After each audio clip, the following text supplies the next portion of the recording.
এবার আমরা দেখব নেগেটিভ অ্যাটিটিউডের পাওয়ার কত, নেগেটিভ অ্যাটিটিউড কিভাবে মানুষকে শেষ করে ফেলতে পারে। এই ভিডিওটা তো সবচাইতে একটা জ্বলন্ত উদাহরণ হতে পারে এই ভিডিওটা।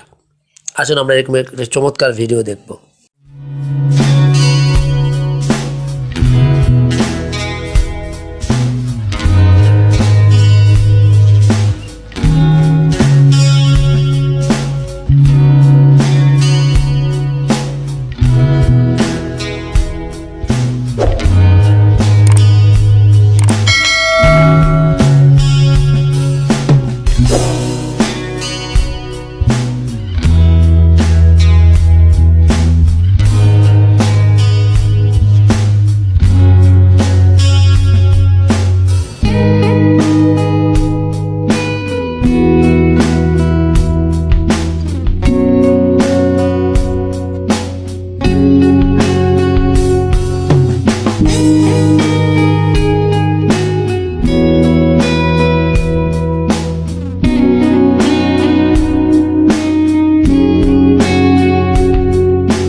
আশা করি ভিডিওটা দেখে আপনারা যে শিক্ষাটা গ্রহণ করতে পেরেছিলেন। এই ভিডিওটার ভিতরে একটি জায়গায় বলা ছিল যে একজন কয়েদিকে তার মৃত্যুদণ্ড সাজা শোনানোর পরে তার মৃত্যুদণ্ড ফাঁসির মাধ্যমে কার্যকরী না করে সাপের সগুল দেওয়ায় তাকে মৃত্যুদণ্ড নিশ্চিত করা হবে। পরবর্তীতে আপনারা সবই দেখতে পেয়েছিলেন যে সাপের পরিবর্তে সেফটি পিন নিয়ে আসা হয়েছিল, অথচ সেফটি পিন দিয়ে কিন্তু তাকে যখন আস্ত করে তাকে যখন আঘাত করা হয়েছিল সে কিন্তু মানসিকভাবে মনে করেছিল যে সাপে দংশন করেছে এবং সে কিন্তু মারা যায়। এবং মারা যাওয়ার পরে তাকে পোস্টমর্টমে করে দেখা গেল যে তার শরীরে কিন্তু সাপের বিষের অস্তিত্ব খুঁজে পাওয়া গেছে। সেই বিষ কোথার থেকে আসলো? এটাই হলো মানুষের মানসিকতা।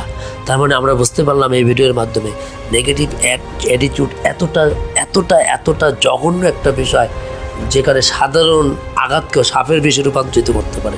সো প্লিজ আমরা অল টাইম পজিটিভ অ্যাটিটিউডের ভিতরে থাকবো। আমরা সবসময়ের জন্য জানি যে আমরা একটা কথার সাথে কিন্তু পরিচিত যে ভয় করলেই ভয়। আমরা এমন একটি চমৎকার ভিডিও দেখব যে এখানে এই ভিডিওটার মাধ্যমে আমরা অনেক ভালো কিছু শিখতে পারবো। আমরা ভিডিওটাতে দেখছি খুব চমৎকার ফুটবল খেলা চলতেছে এবং ফুটবল খেলা যখন চলতেছে আমরা এটাকে কী গোল বলে থাকি? এটাকে আমরা বলে থাকি যখন মানে প্লান্টি শটের যে গোলটা হয়, ফ্রি কিক বলি আমরা অনেক সময়তে। তো আমরা এখানে দেখতে পাচ্ছি সকল প্লেয়াররা কী করতেছে, গোলকিপারের সামনে গিয়ে দাঁড়িয়ে গেছে, যার পজিশন নিয়ে যেন বলে আঘাত না লাগে ওইভাবেই তারা হাত দিয়ে দাঁড়িয়ে গেছে। তো একজন মনে করলো যে এইখানে যদি আমি এইভাবে দাঁড়াই থাকি আর এই বলটা যদি আমার লাগে সেই চিন্তাটা করে সবাইকে রেখে উনি ঘুরে উল্টো দিকে দাঁড়ালো।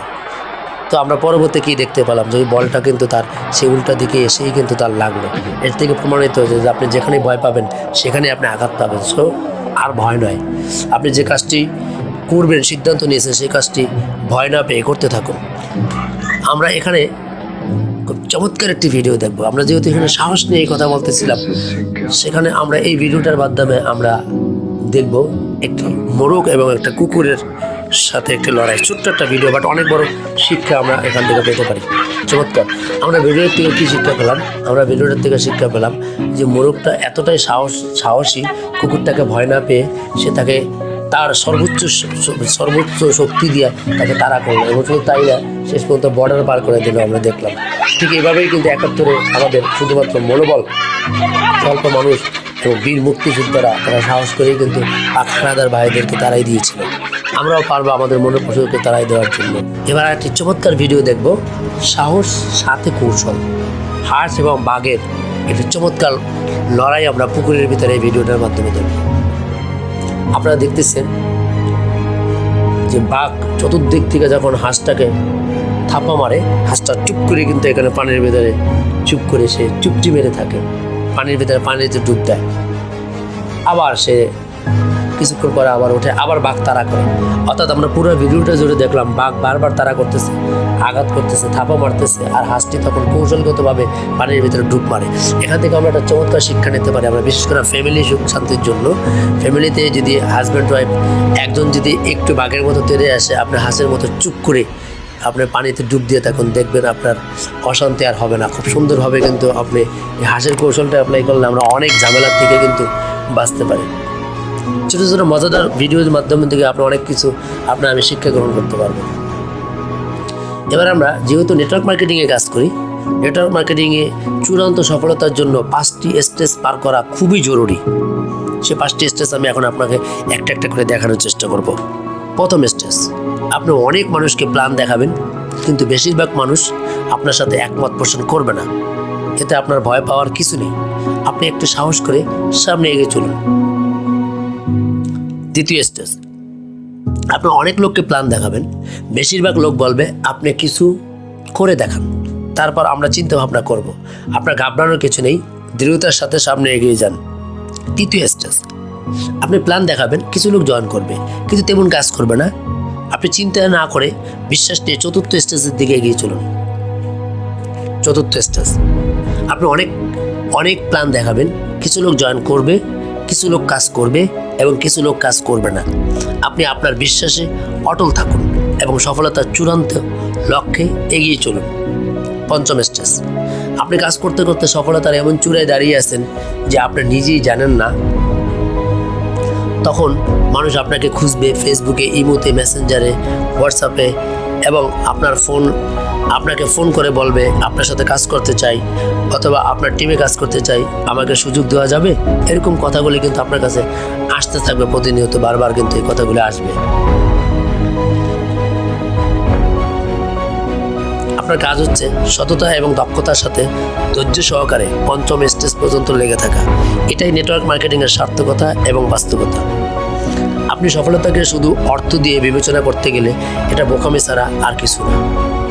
আমাদের দেশে কিছু নেটওয়ার্কার নিজের পরিচয় দেয়, আমি অনেক বড় সিনিয়র লিডার, 15-20 বছরের অভিজ্ঞতা, কিন্তু এখনও মানুষদের খুঁজে টাকার লোভ দেখিয়ে ফোন করে ভিক্ষুকের মতো রিকোয়েস্ট করে ইনভাইটেশন করতে হয়। কেন? আপনি যদি সৎ পরিশ্রমী এবং আদর্শবান লিডার হয়ে থাকেন, মানুষ তো আপনাকে খুঁজে জয়েন করার কথা। তাই মনে রাখবেন, নেটওয়ার্ক মার্কেটিং জয়েনিংয়ের বিজনেস নয়, নেটওয়ার্ক মার্কেটিং শুধু প্রোডাক্টের বিজনেস নয়, নেটওয়ার্ক মার্কেটিং হচ্ছে লিডারশিপের বিজনেস। তাই আগে নিজেকে সত্যিকারের লিডার হিসেবে তৈরি করুন, দেখবেন মানুষ আপনার পিছু এমনিতেই হচ্ছে। আমার বিশ্বাস আলোচনা শুনতেই বাস্তবতা উপলব্ধি করে আমাদের সাথে কাজ করার জন্য সিদ্ধান্ত নিয়েছেন। তাই এক মুহূর্ত দেরি না করে ভিজিট করুন এবং ফেসবুক পেজ ফ্রি গ্রুপে জয়েন করুন। আপনার স্বপ্নের ক্যারিয়ার শুরু করুন। আমাদের সাথে থাকার জন্য ধন্যবাদ। Thanks for watching our video. Please subscribe our YouTube channel and visit our website.